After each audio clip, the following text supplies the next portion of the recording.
Hello students, हम कर रहे हैं कक्षा 10वीं की गणित विषय की प्रश्न बैंक। और प्रश्न बैंक में हम अध्याय 4 आपके गणित का जो अध्याय 4 है उसका पार्ट 2 हम कर रहे हैं। इसका पार्ट 1 हम कर चुके हैं और उसमें हमने जो क्वेश्चन कर लिए थे बहुत ही आसान विधि से करे थे। और यह इसका अगला पार्ट है अध्याय 4 का प्रश्न बैंक में से।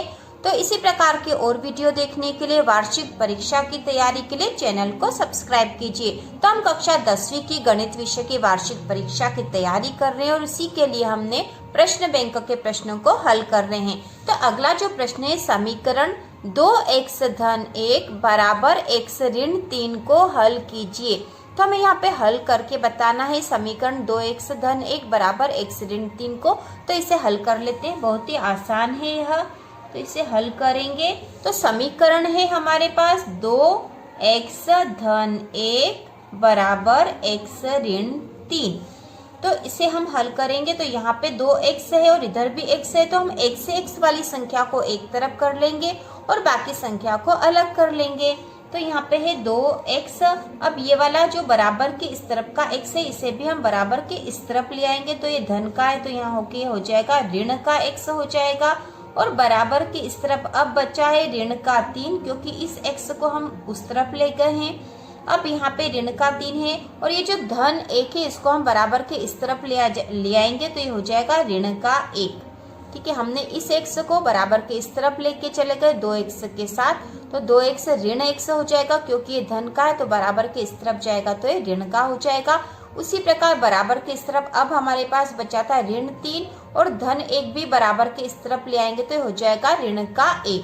अब 2x में से 1x घटा देंगे, 2x ऋण x, ये x से मतलब 1x है तो 2x में से 1x कम हो जाएगा तो यहाँ बचेगा x, वो भी धन का होगा क्योंकि बड़ी संख्या धन की है, बराबर ये ऋण का 3 और ऋण का 1। तो दोनों दो यदि ऋण ऋण वाली संख्याएं होती है तो आपस में जुड़ जाती है और चिन्ह ऋण का ही रहेगा। तो ऋण का 3 और ऋण का 1 मिलके हो गया ऋण का 4।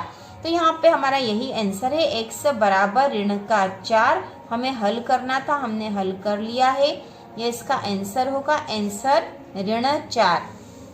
इसके बाद अगला प्रश्न है, एक नोटबुक की कीमत एक कलम की कीमत से 2 गुनी है। इस कथन को निरूपित करने वाले 2 चरों वाला रैखिक समीकरण लिखिए। तो हमें एक रैखिक समीकरण लिखना है और कथन क्या होगा यहाँ पर, एक नोटबुक की कीमत एक कलम की कीमत से 2 गुनी है। इस कथन को निरूपित करने वाला हमें रैखिक समीकरण लिखना है। तो इसे हम हल करेंगे। ठीक है, इसे हम हल करेंगे तो यहाँ पर हम लिखेंगे माना कि नोटबुक की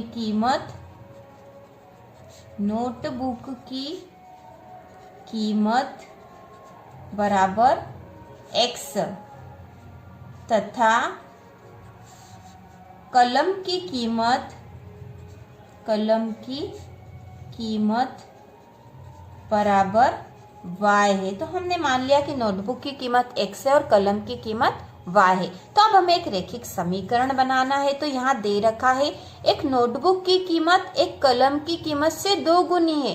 तो नोटबुक की कीमत तो यहाँ हमने x मान ली और कलम की कीमत y मान ली है। तो यहाँ पे जो x है और y है तो यहाँ स्पष्ट दे रखा है कि नोटबुक की कीमत एक कलम की कीमत से 2 गुनी है। तो यह नोटबुक की कीमत है या कलम की कीमत है और नोटबुक की कीमत इस कलम की कीमत से 2 गुनी है। ठीक है, 2 गुनी है यह। तो यदि हम कलम की कीमत में 2 का गुणा कर देंगे तो दोनों बराबर हो जाएंगे, x बराबर 2y हो जाएगा। ठीक है, और हम इसको ऐसे भी लिख सकते हैं x ऋण 2y बराबर 0। तो एक रैखिक समीकरण हमने बना दिया और यही हमसे पूछा था और यही हमारा आंसर है। ठीक है, यही हमारा आंसर है, x ऋण 2y बराबर 0। तो यह हमने एक रैखिक समीकरण बना दिए। तो बहुत आसान सा प्रश्न था, केवल प्रश्न को समझ कर उसको हल करना था। इसके बाद अगला प्रश्न है, निम्नलिखित रैखिक समीकरणों को ax धन by धन c बराबर 0 के रूप में निरूपित कीजिए। प्रत्येक स्थिति में a b c के मान लिखिए।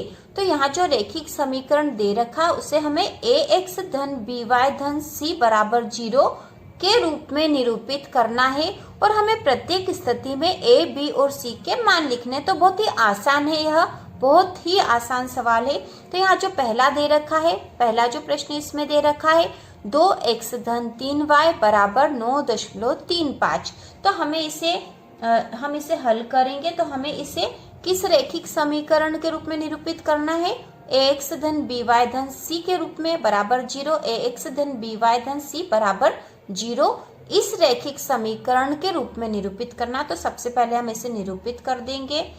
ठीक है, हम लिख देंगे, हमें इसे निरूपित करना ax धन by धन c बराबर 0 इस रैखिक समीकरण के रूप में निरूपित करना। और हमें दे रखा है 2x धन 3y बराबर 0।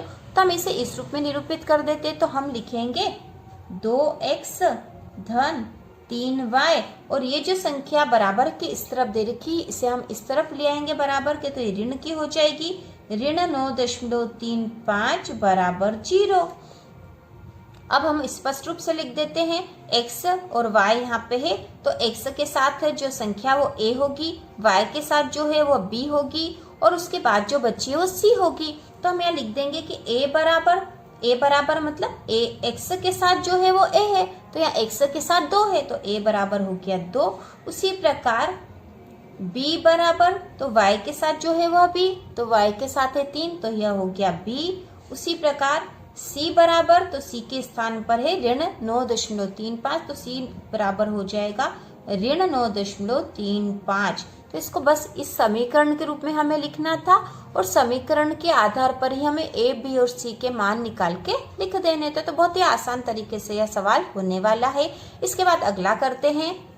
अगला जो हमें दे रखा वह है ऋण 2x धन 3y बराबर c और हमें इसे भी किस रूप में लिखना है? तो इसे हम हल करेंगे। इसे हमें लिखना है ax धन by धन c बराबर 0 इस रैखिक समीकरण के रूप में लिखना है। तो हम लिख देंगे, तो यहाँ जो दे रखा है ऋण 2x तो ऋण का 2x धन 3y और ये बराबर के इस तरफ जो 6 इसे हम बराबर के इस तरफ ले आएंगे तो ये हो जाएगा, ये धन का है तो इधर जाएगा तो ऋण का 6 हो गया और यहाँ बराबर हो गया 0 क्योंकि हम इस 6 को बराबर के इस तरफ लिया है तो ये ऋण का 6 यहाँ हो गया है और इसे हमने इस समीकरण के रूप में भी जमा लिया है। ऋण 2x धन 3y ऋण 6 बराबर 0। अब यहाँ पर हम लिख सकते हैं कि a बराबर, तो x के साथ जो संख्या वह a है तो x के साथ है ऋण 2 तो यह a का मान हो गया है। अब b बराबर, तो y के साथ जो संख्या वह b है तो b बराबर है यहाँ पे 3। उसी प्रकार c बराबर, तो c बराबर c के स्थान पर है ऋण का 6 तो यहाँ हो जाएगा ऋण का 6 और यही हमें हल करना था और यही इसका आंसर है। इसके बाद जो अगला सवाल है वह है x बराबर 3y। तो इस सवाल में भी हमें वो ही विधि करना और उसी तरीके से करना है। हम इसे हल करेंगे तो हमें इसे किस रैखिक समीकरण के रूप में निरूपित करना है? तो वह है ax धन by धन c बराबर 0 इस रैखिक समीकरण के रूप में हमें यह हल करना है। तो हम यहाँ पे हल करेंगे, तो ये जो 3y है बराबर के इस तरफ है तो हम इसे इस तरफ ले आएंगे तो ये धन का है तो ये ऋण का हो जाएगा। तो इसे करते हैं x और हम लिख देंगे ऋण का 3y क्योंकि ये धन का था बराबर के इस तरफ लिया है तो ये ऋण का 3y बराबर 0। तो यहाँ c मतलब कोई संख्या यहाँ नहीं है तो हमने 0 लिख दिया है। कोई संख्या नहीं थी, केवल 2 ही थे, x और y ही थे। अब हम यहाँ पे a, b और c के मान लिखेंगे। तो a बराबर x के साथ क्या है यहाँ पर? कुछ नहीं, मतलब यहाँ 1 है, 1x है यह, तो a बराबर हो जाएगा 1 क्योंकि यह 1x है। उसी प्रकार b बराबर, तो b के y के साथ जो है वह b है, y के साथ है ऋण 3 तो हम लिख देंगे ऋण 3। और उसी प्रकार है c बराबर, तो c के स्थान पर यहाँ कोई संख्या नहीं है तो c बराबर लिख देंगे 0। यह हल हो गया है। इसी प्रकार अगला जो चौथा प्रश्न दे रखा वह है 3x धन 2 बराबर 0 और हमें इसे भी उसी विधि से हल करना है। हमें इसे जिस रैखिक समीकरण के रूप में निरूपित करना वह है ax धन by धन c बराबर 0 और हमें जो दे रखी है वह है 3x धन 2 बराबर 0। तो यहाँ पे y और कुछ भी नहीं है तो हम सीधा लिख देंगे 3x धन 2 बराबर 0। अब यहाँ पे हमें a, b और c के मान निकालने हैं। तो a बराबर क्या हो जाएगा, तो x के साथ है वह a है, तो x के साथ है 3, तो यह a हो गया।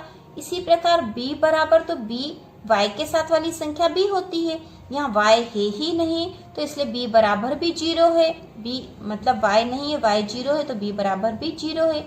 इसी प्रकार c बराबर, तो c के स्थान पर यहाँ 2 है, तो हम लिख देंगे 2 और यह सवाल हल हो गया है। तो बहुत आसान से सवाल हैं और हम इन्हें आसानी से कर सकते हैं। आप इनको एक बार कॉपी में कर लोगे तो आपको ये करना आ जाएंगे और आसानी से आप कर लोगे। तो इसी प्रकार के और वीडियो देखने के लिए कक्षा 9वीं की वार्षिक परीक्षा की तैयारी के लिए चैनल को सब्सक्राइब कीजिए।